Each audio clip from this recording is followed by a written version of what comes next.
Hey guys, welcome to my YouTube channel English Mantram. Well, Hindi speakers are tend to speak English as we speak in Hindi. हम जैसे हिंदी बोलते हैं, हम Hindi speakers वैसे ही English को word to word translate करके English बोलते हैं. लेकिन कभी कभी ऐसा होता है कि जब हम हिंदी बोलते हैं तो कुछ ऐसे वर्ड्स होते हैं जिनको हम जब इंग्लिश में बोलते हैं तो उनके मीनिंग अलग अलग होते हैं. ऐसा ही आज एक वर्ड हम सीखेंगे, उसको ट्रांसलेट करना सीखेंगे. अलग अलग तरीके से हम कैसे बोलते हैं, जबकि जब हम हिंदी में बोलते हैं तो हम एक ही वर्ड यूज करते हैं. जैसे कि वर्ड पक्का. अब हम बोलते हैं वह पक्का आदमी है. पक्का आदमी मतलब रिलायबल पर्सन, जिस पर हम विश्वास कर सकते हैं. यह एक पक्का सबूत है, मतलब एक पॉजिटिव प्रूफ है या सॉलिड प्रूफ है, तब हम इसकी बात करते हैं. तो हम इंग्लिश में इसके लिए अलग अलग वर्ड यूज करते हैं, लेकिन हिंदी में हम सेम वर्ड रखते हैं. राइट. तो आज हम इसी वर्ड को सीखेंगे कैसे ट्रांसलेट करते हैं. आगे बढ़ने से पहले और अपनी क्लास शुरू करने से पहले अगर आप चैनल पर नए हैं तो प्लीज चैनल को सब्सक्राइब कर लीजिए और बेल आइकन को हिट कर लीजिए ताकि चैनल से रिलेटेड अपडेट्स आपको समय पर मिलती रहे. तो स्टार्ट करते हैं आज की क्लास इस शब्द के साथ. आइए देखते हैं हम एक वर्ड को इंग्लिश में कितनी तरह से ट्रांसलेट करते हैं जब उनके अलग अलग सेंस होते हैं. एक हिंदी के वर्ड को कई तरीके से बनाना सीखते हैं. तो स्क्रीन पर आपका पहला सेंटेंस आ रहा है, वह मेरा पक्का मित्र है. वह मेरा पक्का मित्र है. अब यहाँ पर पक्का मित्र का मतलब होता है ऐसा फ्रेंड जिससे आप बहुत सारी चीजें शेयर करते हैं, अपनी बात शेयर करते हैं, बहुत सारा टाइम स्पेंड करते हैं. उसको आप कहते हैं क्लोज फ्रेंड. आप देख सकते हैं स्क्रीन पर close friend, bosom friend, fast friend. तीन तरह से आप इस वर्ड को बना सकते हैं.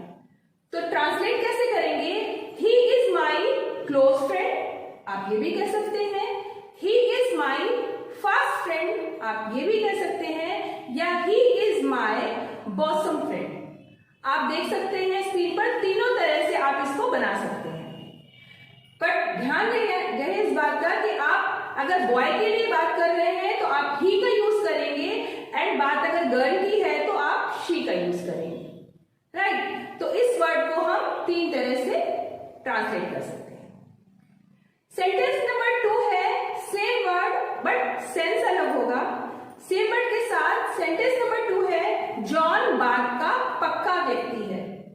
आप देखिए मैंने सेम वर्ड को फिर से यूज किया है, लेकिन यहाँ पर सेंस है जॉन एक पक्का व्यक्ति है, मतलब या बात का पक्का व्यक्ति है. इसका मतलब है वह अपनी बात रखता है. मीन्स यदि वह कुछ बोलता है तो उसको करता है. राइट. तो इसको कैसे ट्रांसलेट करेंगे? John is a man of words. John is a man of words. John एक पक्का व्यक्ति है या बात का पक्का व्यक्ति है, अपनी बात हमेशा रखता है. सेंटेंस नंबर 3 में देखते हैं हम इस वर्ड को किस सेंस में यूज करते हैं. यह एक पक्का सबूत है. यह एक पक्का सबूत है. अब यहां पर मैंने सेम वर्ड यूज किया है, लेकिन इंग्लिश में इसका मीन चेंज हो जाएगा. यह एक पक्का सबूत है को हम इंग्लिश में बोलेंगे this is a solid proof. This is a solid proof. या फिर हम दूसरी तरह से कह सकते हैं this is a positive proof. This is a positive proof. पक्का सबूत की जब हम बात करते हैं तो हम सॉलिड एंड पॉजिटिव दोनों तरह के वर्ड्स को लगा सकते हैं प्रूफ के साथ. ओके. सेंटेंस नंबर 4 है उसकी शादी पक्की हो गई है. उसकी शादी पक्की हो गई है.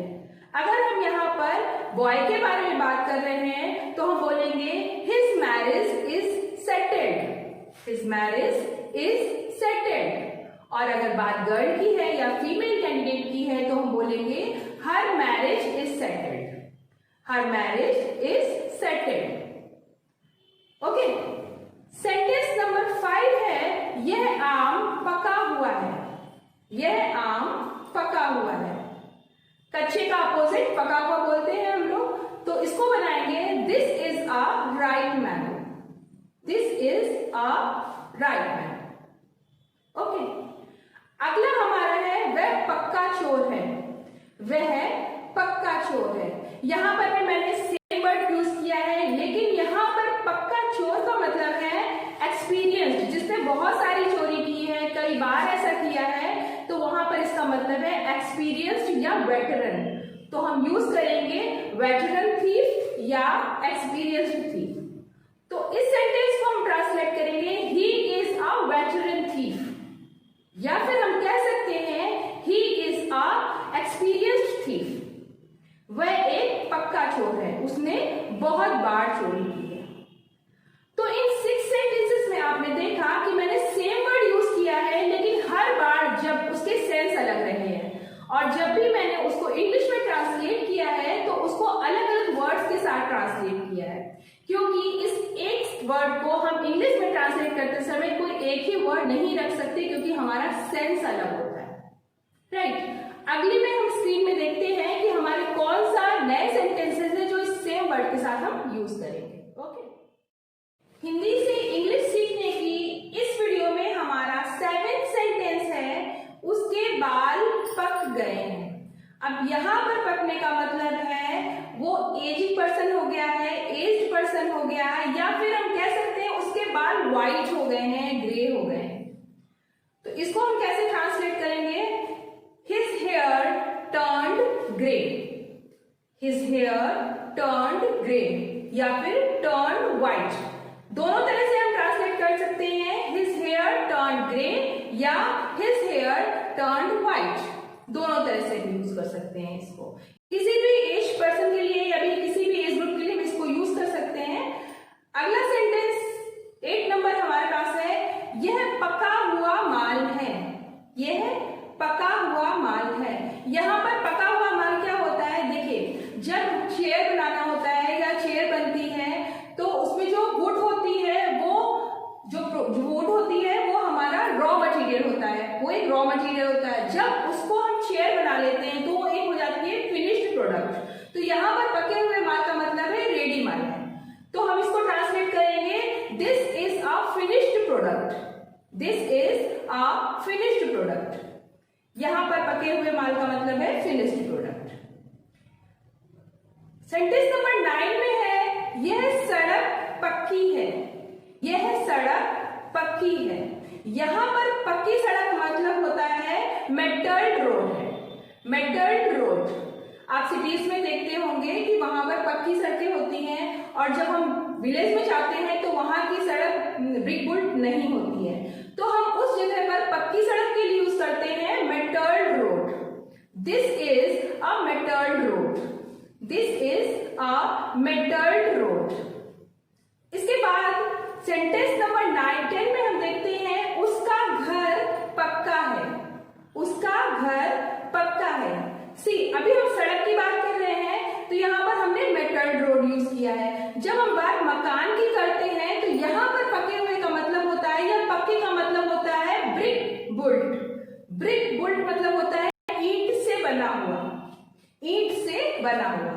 तो उसका घर पक्का है, इसको हम मेटल्ड ना ट्रांसलेट करके इसको हम इंग्लिश में ट्रांसलेट करेंगे, his house is brick built, his house is brick built. Okay, तो डिफरेंस आप समझ रहे हैं ना? जब हम हिंदी में बात करते हैं तो हम सेम वर्ड यूज करते हैं, बट जब हम बात इंग्लिश की करते हैं तो डिफरेंट डिफरेंट सेंस में उसका वर्ड चेंज हो जाता है। सेंटेंस नंबर 11 है, वह पक्की उम्र का व्यक्ति है। अब यहाँ पर पक्की उम्र का मतलब है एज्ड पर्सन है, एक्सपीरियंस्ड पर्सन है। ओके, तो इसको हम ट्रांसलेट करेंगे, he is a man of age, या फिर हम कह सकते हैं he is an aged person, he is an aged person, वह पक्की उम्र का व्यक्ति है। ओके, अगला हमारा इसी वर्ड को लेकर एक नया सेंटेंस, सेंटेंस नंबर 12 है, यह चित्र पक्के रंगों से बना है, यह चित्र पक्के रंगों से बना है। अब यहाँ पर पक्के रंग का मतलब है वो इजीली नहीं निकलेगा, इजीली वो पिक्चर स्पॉइल नहीं होगी, तो हम वहां पर पक्के रंग का यूज करते हैं। यहाँ पर पक्के रंग का मतलब होता है फास्ट कलर, यहाँ पर पक्के रंग को हम बोलते हैं फास्ट कलर। तो यह चित्र पक्के रंग से बना हुआ है, इसको हम ट्रांसलेट करेंगे, this picture is made of fast colours, this picture is made of fast hurry. तो ये है हमारे 12 सेंटेंसेस एंड 12 टाइप्स कि किस तरह से हम एक ही वर्ड को अलग अलग सेंस में यूज करते हैं। अभी हमने 12 सेंटेंसेस देखे और 12 यूजेस देखे कि एक हिंदी वर्ड को हम इंग्लिश में कितनी तरह से ट्रांसलेट कर सकते हैं और उनको डिफरेंट सेंस में कैसे यूज कर सकते हैं। आगे देखते हैं, स्क्रीन पर आपके आ रहा है सेंटेंस नंबर 13। यह एक पक्की योजना है।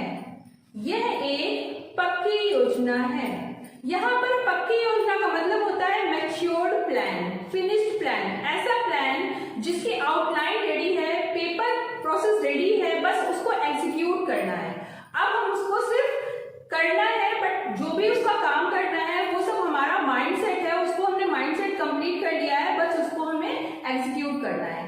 उस वक्त हम यूज करते हैं पक्की योजना, matured plan. This is a matured plan. This is a matured plan, right? अगला हमारा सेंटेंस है सेंटेंस नंबर 14। यह खबर पक्की है। यह खबर पक्की है। यहां पर इस पक्के वर्ड को हम यूज करेंगे ऑथेंटिक। ऑथेंटिक वर्ड यूज करेंगे। ऑथेंटिक मतलब होता है सच्ची, क्योंकि हिंदी में हमारा सेंस ही यही निकल रहा है कि यह खबर पक्की है, मतलब यह एक सच्ची खबर है।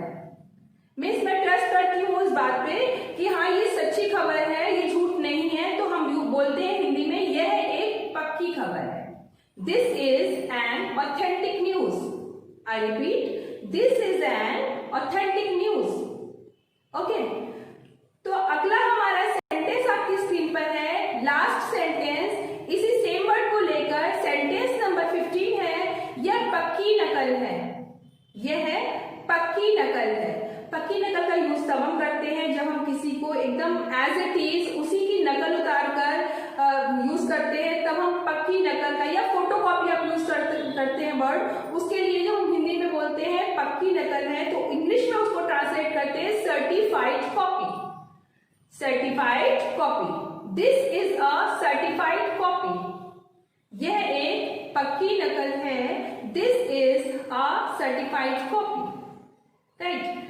तो आज के वीडियो में हमने ये देखा कि इस एक हिंदी वर्ड को हम इंग्लिश में कितनी तरह से ट्रांसलेट कर सकते हैं।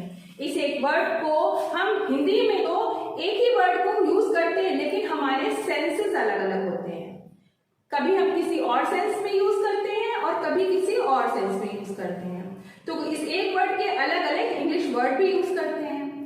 इसी तरह से हम अपने नेक्स्ट वीडियो में भी देखेंगे कि एक हिंदी वर्ड को हम किस तरह से अलग अलग सेंसेस में यूज कर सकते हैं, और कुछ सेंटेंस स्ट्रक्चर भी सीखेंगे ताकि आप खुद से ही नए सेंटेंस ट्रांसलेट कर सकें। आई होप आपको ये क्लास आज की अच्छी लगी होगी और आप प्रयासरत रहेंगे कि किस तरह से हम हिंदी से इंग्लिश को ट्रांसलेट करें। खुद से भी कई नए वर्ड बनाइए और कमेंट बॉक्स में उन वर्ड को और उन सेंटेंसेस को कमेंट करिए।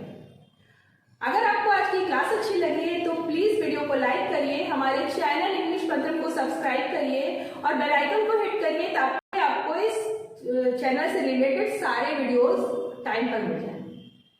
I want to say thanks to Unitech Computers for their technical support. Thank you.